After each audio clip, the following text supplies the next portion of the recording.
I can't believe what Joe Biden has just done.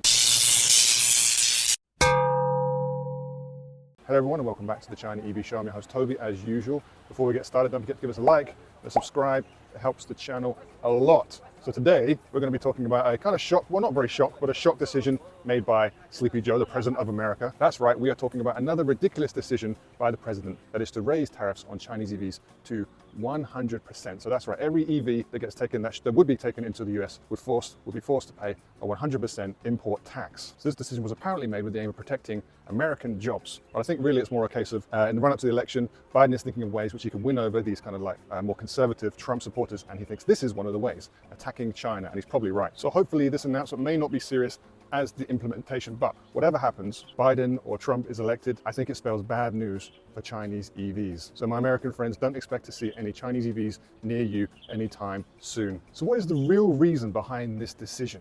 If you ask Biden, apart from protecting American jobs, he might say that it's to counteract unfair subsidies or overcapacity dumping. But the reality is, we all know American EVs cannot compete. And this tax hopes to protect these brands by keeping the competition out, plain and simple. America admits that it can't keep up with Chinese EVs, much like every other country in the world actually.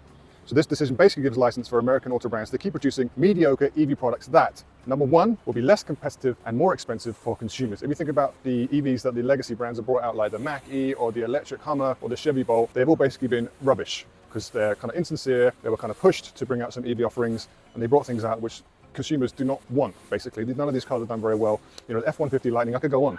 They kind of brought these EV products out and they've expected them to do well, and no one gives a shit, basically. It kind of like is a real contrast to being in China, where if you wanted to go out and buy an EV one day, you would have an unbelievable amount of choice at really, really good prices, depending on exactly what you wanted. There'd be at least 5 or 10 options that would be perfect for you and be at a good price. I hope that one day other markets around the world can get to this point. And I'm not saying everyone needs to buy an EV, but if you do want to buy an EV, you need to have the options there. Otherwise, you're just going to go back to buying an ICE car, right? The second thing this does is to let Tesla continue to dominate the US market. Although Tesla's market share was actually down, it was still around 50% for the first quarter of this year. That's ridiculous. Like one brand controlling half of the electric vehicle market. This is just unseen anywhere else in the world. In China, even BYD doesn't have that big a market share. I'm not saying there's anything wrong with Teslas. Teslas make good cars that are loved by many, but you've got to give people the choice, right? And in the end, all this will do will be to slow down EV adoption rates in America and put back their carbon goals by years. If the interest is to help the US long term, this is not the way to do it. So what should they do? Well, I'll tell you. Biden also accused Chinese brands of intellectual property theft and cyber espionage,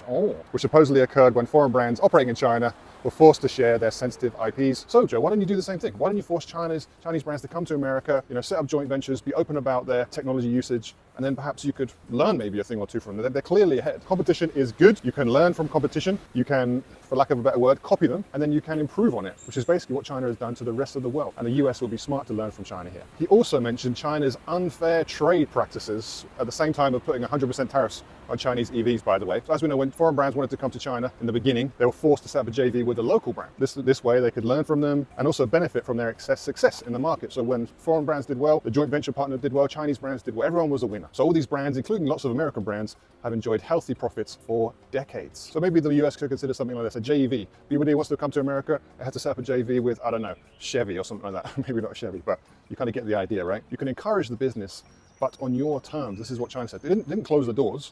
It already opened the doors after some time, and it said, we're going to open the doors, but you're going to come in and you're going to do it on our terms, which makes a lot of sense. Just shutting brands out, which is effectively what Biden is doing, is not a constructive way to move forward. I don't know, what do you think? Let me know what you think in the comments below. Do you think this is the right decision by America to protect American brands, or do you think long term is this going to mean that American brands fall even further behind Chinese EV brands? So let us know in the comments below. It is also very interesting to see how China will react to this absolutely ridiculous tariff. It has already launched a probe into some thermoplastics, which are imported into the country, which, although it does not sound serious, is just a taste of what China is capable of. It is also encouraging its brands to rely less on foreign chip imports in the next couple of years. These are both things that will harm the US in the long term. All in all, it's a very sad thing to see, and I feel a bit sorry for consumers in America, those who really want to try an electric vehicle but need something affordable, need something competitive. This is the gap that Chinese EV brands could fill. American brands weren't bringing these out. You think about the products I mentioned previously, the Mach-Es and the F-150 Lightnings, they're all too expensive. People don't want to try electric cars that are going to cost them more than their gasoline car,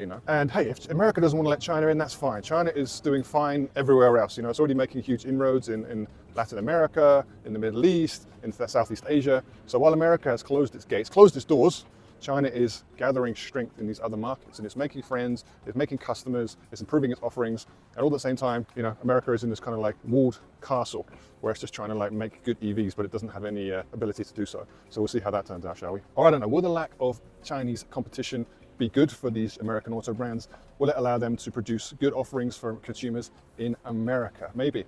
I don't think so, but maybe. Let us know what you think in the comments below. All right, that's it from today, folks. Thanks for watching. Give us a like, give us a subscribe, and I'll see you next time on the China EV Show.